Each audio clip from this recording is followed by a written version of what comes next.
All right, guys, we're starting the year off big. 1,200 horsepower. Every dollar you spend at lsnasty.com will get you entered to win.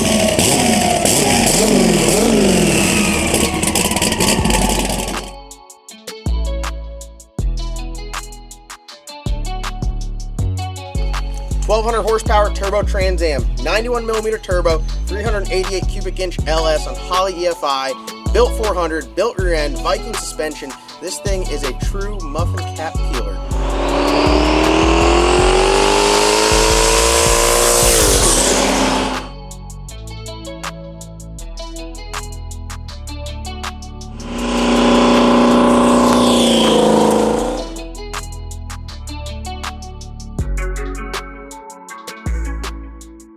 Alright guys, welcome back to another video. We're going to do something a little bit different today. I mentioned that I'm going to be posting some more on the LS Nasty channel, some kind of like tech stuff, and I'm trying to just get that channel more active and just kind of have it more free. This channel here, I do like the daily uploads.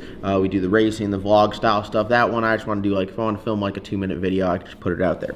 Also, I want to do some like more tech stuff, so I'm like, hey, if I put a tech video up there and you guys are racing similar cars like this, or just want to know some of this stuff, or like have more in-depth look of what's going on, I'm gonna post some stuff up over there, so feel free to go over to the LS Nasty channel. I'll make it the first link in the description below. You can click down there, subscribe. I got some good videos up there. It's a pretty good channel. I just like to go, you know, super casual, laid back, just I do whatever. All right, so as you guys can tell, we're talking about like the truth about Slick Rick, what's really going on with Slick Rick. Everything's good with Slick Rick. I'm pretty happy with it. There's a couple things that I'm like keeping my eye on right now. That last pass that we made, it had a little bit of high converter charge pressure, which I'm going to talk to Mark Mickey about because it is his transmission, his converter, but I'm not sure if someone else has gone through the transmission before we got our hands on it. So we just want to make sure we keep everything in check. But overall, for a first outing with the car, very pleased with it. It just shows you if you really take your time, the devil's in the detail, and you do it, you know, and spend some time getting everything ready before you just go to the track, you can have a successful first outing. We made a bunch of different bar angle changes. Really, the first few times we were going down the track was solely just to see how the car drives. You can't go out there and just crank that sucker up on the two-step and then let go of the button and expect to go straight down. The chassis is going to need tuning. That's how all these cars work. If you guys ever notice, this car and the Black Sheep, when you back up with them, they have so much rear steer in them that you have to actually hold the wheel sideways. These cars are, you know, they don't just drive straight. You have to tweak the chassis so when it's under power, it will drive straight. And you guys heard us talking about that, making some bar angle changes, rear steer, preload, all of these things. Again, that will all be on the Nasty Racing channel where we're going to talk about that, and I'll show you guys everything we're doing. But if you guys know, the last pass that we made on Friday night, we hit the tires. And I made the joke with Kevin. I'm like, Kevin, if we hit the tires, I'm going to blame you for the tune-up. And, you know, I always joke with Kevin like that. There's so much more than just the tune-up, like just the actual physical tune-up in the computer that dictates the car going down track. It could be as simple as you putting the car in the wrong spot. There's a bald spot on the track. Your tire pressure is off. There's some water dripping. You know, there's all these factors that really go into effect that you really have to keep an eye out on. So the reason that we hit the tires on Friday night was because of tire pressure solely, and it kind of sneaked up on me, and I didn't really pay attention to it. So I'm going to go in depth. We're going to talk about it right now, and it's so crazy that something as small as like 1 pound of tire pressure. That's how specific this stuff is 1 pound of tire pressure will change the outcome of a race, of a pass, you know, of you getting down track or not. So I guess we back it up. In my mind, you know, I'll just tell you guys where I'm coming from. This car is quite a bit lighter than the Black Sheep. I know how much tire pressure I've run on the Black Sheep on a 14-inch wide wheel because the width of the wheel will dictate the tire pressure as well. It's a 14-inch wide is super, super sensitive to any tire pressure changes. So I'm like, oh, we could run less tire pressure. And I think we can run less tire pressure if we have a less aggressive bar angle. But having that bottom bar so steep puts a lot of bite in the car. You have to keep the tire round. Radial tire cars, you need to put enough air pressure in there so when it plants the tire, it does not try to smush it. And we'll show you guys that's essentially what we did here. But you think of it like a basketball. A radial tire is like a basketball, and a slick is like a balloon. If you push down on a slick and roll it, it will like just wrinkle the whole way. You know, it'll just get real flat at the bottom. If you do that to a basketball, it can't roll over itself because it's so stiff. So it'll get like these like ridges and ripples in them. So you got to treat it like a basketball. You got to keep it round. The radial tire works amazing when it's round. And there's a couple things that you could look at. We have, a bunch of data on this, but really the best data to see what the tire's doing is just like a slow-mo camera or a camera angle, and that's how we discovered this. I knew something was off because we went down on this tune-up before, but then we changed the bar angles and the tune-up didn't work, and I'm like, well, we should be able to go faster, which later on we did go faster. But we'll show you guys like the first pass that we made on the car. This is when it had the less aggressive bar angle in it. And that bar angle will work when we get the right valving for the shocks. I did not have any soft valve packs with me, so instead of swapping over to the soft valve pack, I moved the bar to make it more aggressive to kind of get through that medium valve pack. And it worked good. But so this first pass here, if you guys see, we'll play it on the screen. I'll kind of pause it right when the tire wrinkles. This was the first one that we left off the trans brake.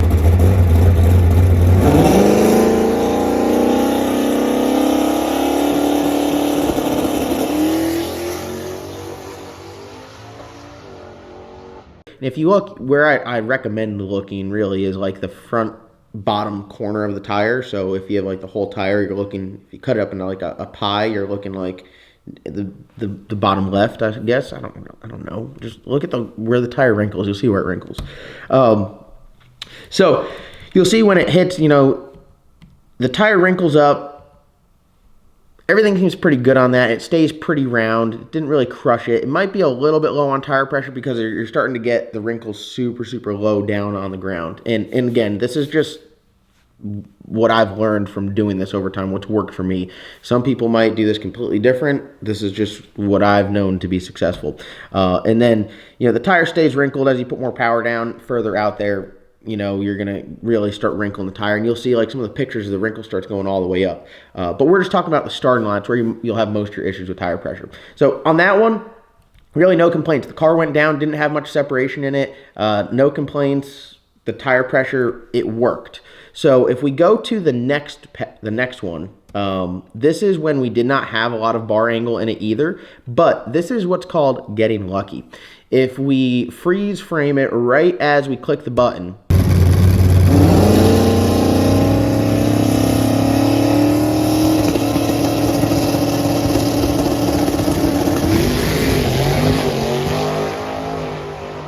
you'll notice that we wrinkle the ever-living shit out of the tire. When the wrinkle goes from the front to the bottom to the back, like the tire's all distorted on the ground, you're not keeping it round. The tire's flat there. We got lucky on that it didn't knock the tires off. There's a lot of people I know that go out there and race. This is a perfect example where the track was good enough to band-aid a missed tune-up. We missed the tune-up on the tire pressure. We were off. Clearly not nearly enough.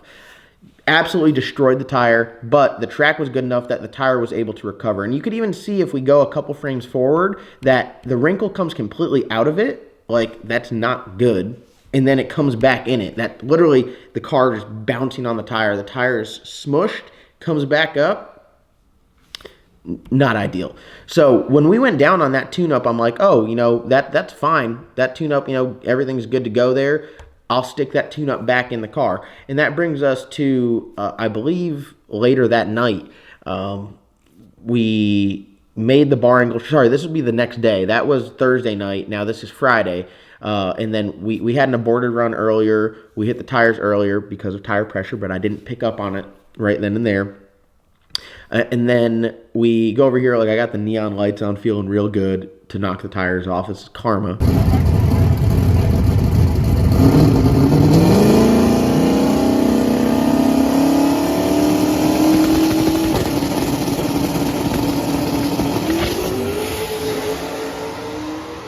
Right? That's what I get for turning the lights on.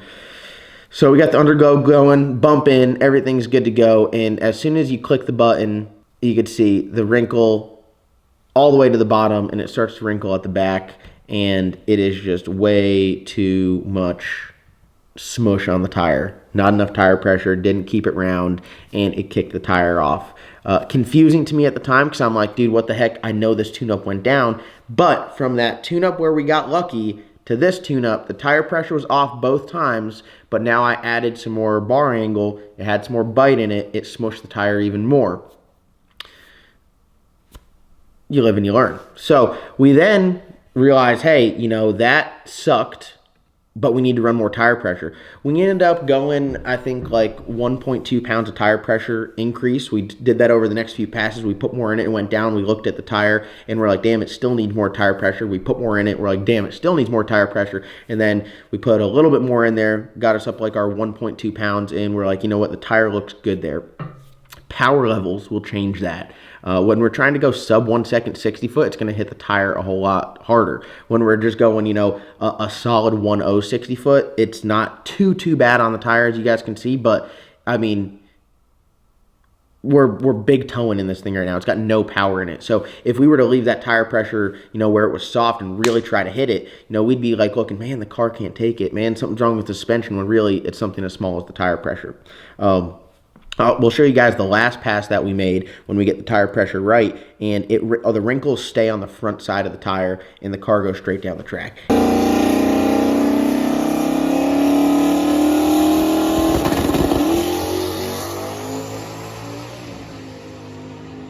And that's what you want.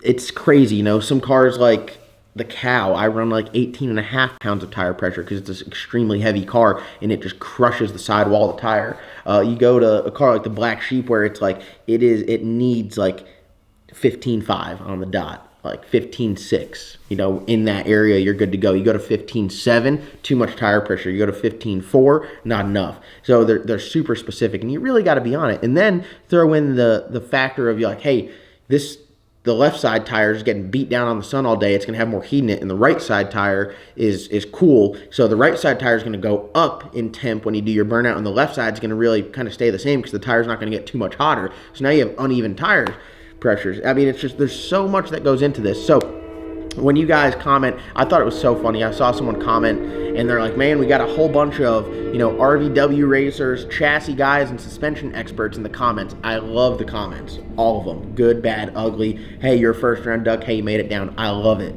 But there's so much that I can't even talk about on camera because I don't have the time, or just like, there's so much you guys would just not even care.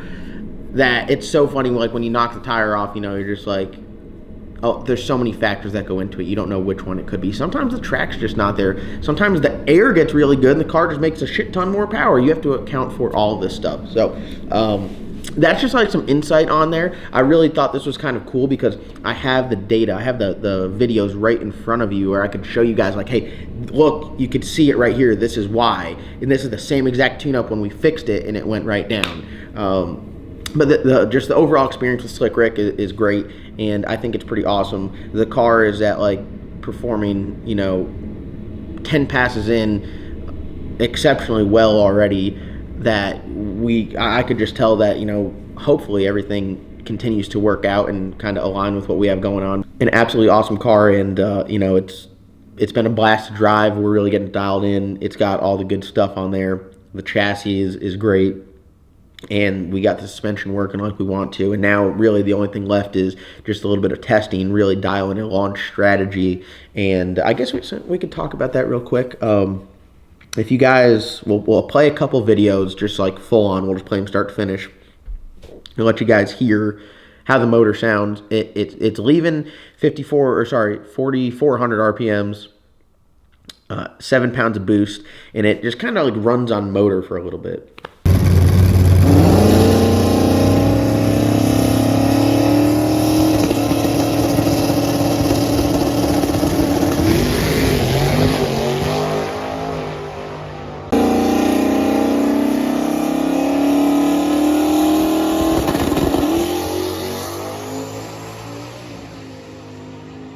So I pulled up the data logs, and there's no way to get boost in quicker without leaving on more, which is fine. So these passes here, no matter what dome pressure I put on it, we were targeting 8 pounds on the leave at 4,400 RPMs. We knew where that would get us 60 foot wise. and we knew, you know, the car had enough power to run out the back, whatever we wanted, and we really didn't even lean on it. When we pulled up the data log, it would leave on, you know, 8 pounds of boost, and 1 second, 1 full second into the run, it would only make 10. There'd actually be a drop in boost, and then it would come back.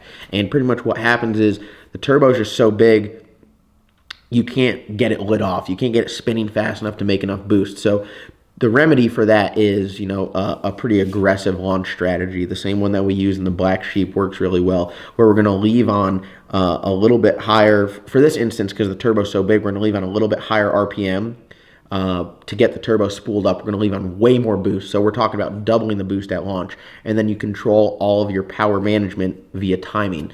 That way the turbo's lit off. The Black Sheep will make 40 pounds, 0.8 into the run. 40 pounds of boost, 0.8 into the run.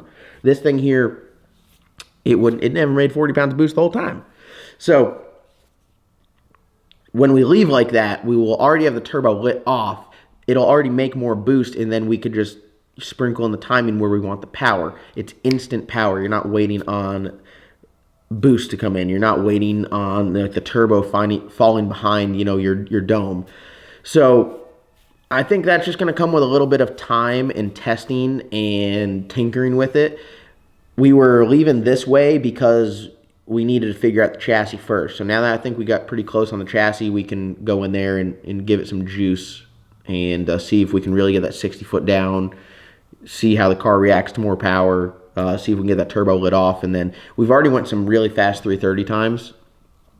And, you know, I saw a big thread in the comments of, you know, they're like, oh, you need to run so-and-so, or, oh, do you think you could beat so-and-so's car? From all the, I'm not talking smack by any means. This is just to, like, bring some clarity, I guess, in on this caliber of car. They're two different caliber cars. This is a, you know, Pro 275 style car. Our 330 numbers are crushing everyone else's on YouTube at this point, and we haven't put any power in it. So that's what it's supposed to do.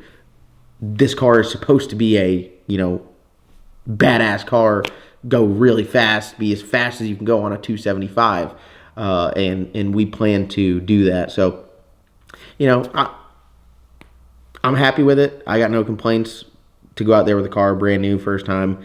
It couldn't have went any better, and I can't thank you guys enough for supporting, watching, cheering us on. It means the world, and to see the excitement behind this car after we took, you know, the time to build it and do it right and work with all these amazing companies. Hopefully you guys gain some information off of it, and it's going to be an amazing journey from here on out. So I want to thank you guys so much for watching. Don't forget to subscribe to the LS Nasty channel.